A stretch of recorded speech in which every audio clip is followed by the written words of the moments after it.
Oke, selamat pagi. Assalamualaikum warahmatullahi wabarakatuh. Terima kasih waktu yang telah diberikan kepada saya, Bu.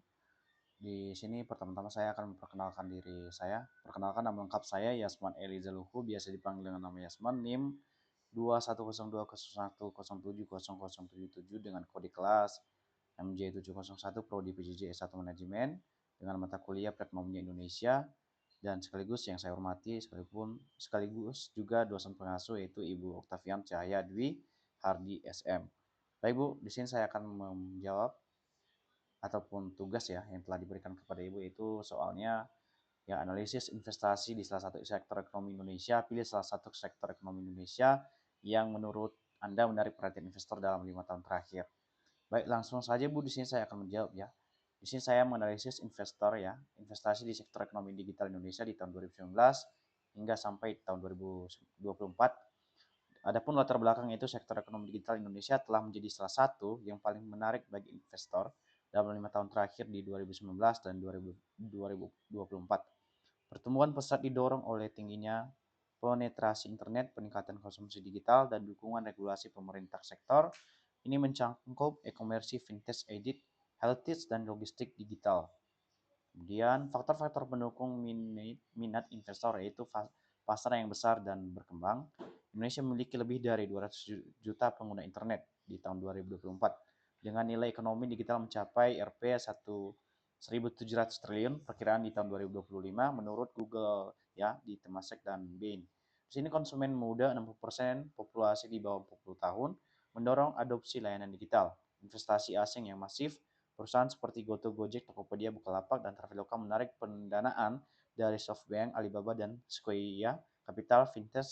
Contoh, OVO, Dana, dan Akulaku mendapat investasi besar karena inklusi keuangan yang masih rendah, 36% populasi Unkabik. Kemudian next, dukungan regulasi ya. Dukungan regulasi atau peraturan pemerintah meluncurkan roadmap digital Indonesia di tahun 2024 dan kebijakan sandbox ya, finance untuk mendukung inovasi, insentif pajak untuk startup dan pembangunan infrastruktur digital misalnya di Palaparing. Kemudian pertumbuhan subsektor kunci. Di e-commerce dipimpin oleh Shopee, Tokopedia, dan Lazada dengan pertumbuhan 20% per tahun. Finance pembayaran digital per to per lending tumbuh 30% di tahun 2023, hingga logistik digital perusahaan seperti Si Cepat dan JNT berkembang pesat seiring permintaan e-commerce. Kemudian next, faktor utama yang membuat sektor ekonomi digital Indonesia menarik bagi investor yaitu sektor ekonomi digital di Indonesia menjadi magnet investasi. Invest dalam 5 tahun terakhir di tahun 2019 hingga sampai 2024 karena beberapa faktor kunci berikut ya. Di antaranya satu, pasar yang besar dan berkembang cepat, populasi digital besar, lebih dari 200 juta pengguna internet, 78% penetrasi, terbesar keempat di dunia. Kemudian kelas konsumen muda dominan, 60% penduduk di bawah 40 tahun dari Gen Z hingga dan milenial yang mudah mengadopsi teknologi baru. Kemudian nilai ekonomi digital mencapai Rp yaitu sebanyak 1.700 triliun di tahun 2025 dengan pertumbuhan 20% per tahun e-commerce, fintech, logistik. Kemudian nomor 2, tingginya potensi pertumbuhan. Kemudian e-commerce masih tumbuh 15 sampai 20% per tahun. Di antaranya e-commerce di Shopee, Tokopedia, Lazada. Kemudian fintech pembayaran digital dan P2P lending berkembang 30% per tahun. Contohnya di akun OVO, Dana, dan Akulaku. Kemudian next, dukungan kebijakan pemerintah Indonesia untuk investor sektor ekonomi digital. Pemerintah Indonesia telah mengeluarkan berbagai kebijakan dan insentif untuk menarik investasi di sektor ekonomi digital. Berikut adalah bentuk dukungan utama yang diberikan oleh pemerintah, yaitu regulasi yang pro inovasi dan pro investasi. Di Undang-Undang Cipta Kerja Omnibus Law di tahun 2020 mempermudah perizinan usaha dan investasi asing termasuk di sektor digital.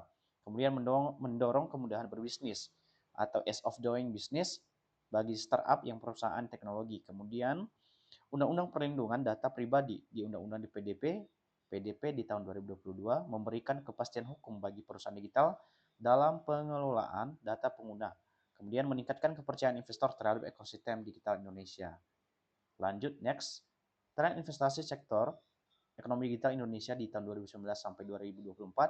Dalam 5 tahun terakhir, sektor ekonomi digital Indonesia mengalami pertumbuhan investasi yang signifikan didorong oleh adopsi teknologi, perluasan pasar dan dukungan pemerintah. Berikut adalah analisis trennya, yaitu diantaranya satu, pertumbuhan nilai investasi di tahun 2019-2021, lonjakan investasi akibat pandemi COVID di tahun 2019, ya, COVID-19 yang mempercepat digitalisasi. Kemudian di tahun 2020, investasi di sektor digital mencapai ya US 44,3 miliar, tertinggi sejak di tahun 2016.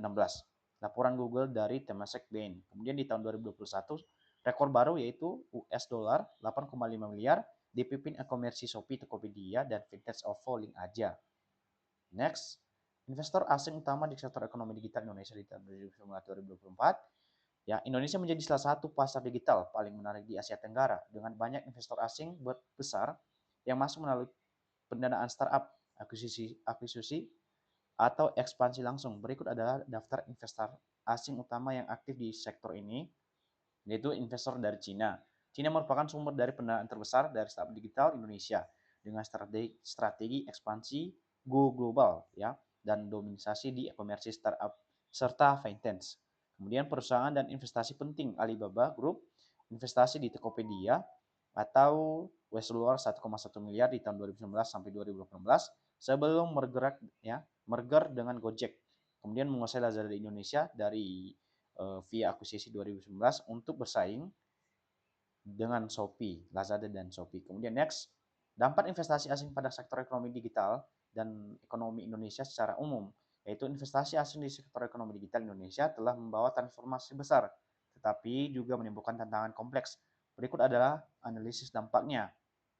Dampak positif yaitu satu, bagi sektor ekonomi digital, akselerasi pertumbuhan startup dan inovasi, pendanaan besar dan SoftBank, Square dan Alibaba menciptakan unicorn seperti GoTo, Bukalapak, dan Traveloka. Kemudian transfer teknologi misalnya Alibaba membawa sistem pembayaran digital dan cloud computing dari Tokopedia. Kemudian next, tantangan dan peluang investor asing di sektor ekonomi digital Indonesia. Investor asing terus memandang Indonesia sebagai pasar digital yang menjanjikan, tetapi mereka juga menghadapi sejumlah tantangan unik. Berikut adalah analisis mendalam mengenai tantangan dan peluang yang mengaruhi keputusan investasi di sektor ini, yaitu regulasi yang kompleks dan berubah, perubahan kebijakan cepat, contoh revisi Undang-Undang TKEDN, tingkat komponen dalam negeri, mewajibkan perusahaan teknologi menggunakan lebih banyak produk lokal, kemudian Undang-Undang PDP, perlindungan data pribadi, mengharuskan penyimpanan data di Indonesia, kemudian larangan investasi di sektor tertentu, fintech pembayaran e-wallet dibatasi kepemilikan asing maksimal 85%, kemudian platform media sosial dan e-commerce harus berizin PSE atau penyelenggaraan sistem elektronik. Kemudian next lanjut. Udah selesai ya Pak. Selesai ya Bu ya. Demikian atas hasil dari presentasi saya. Mohon maaf jika ada kesalahan kata yang telah saya sampaikan, mohon dimaklumi. Terakhir kata saya ucapkan Assalamualaikum warahmatullahi wabarakatuh. Terima kasih.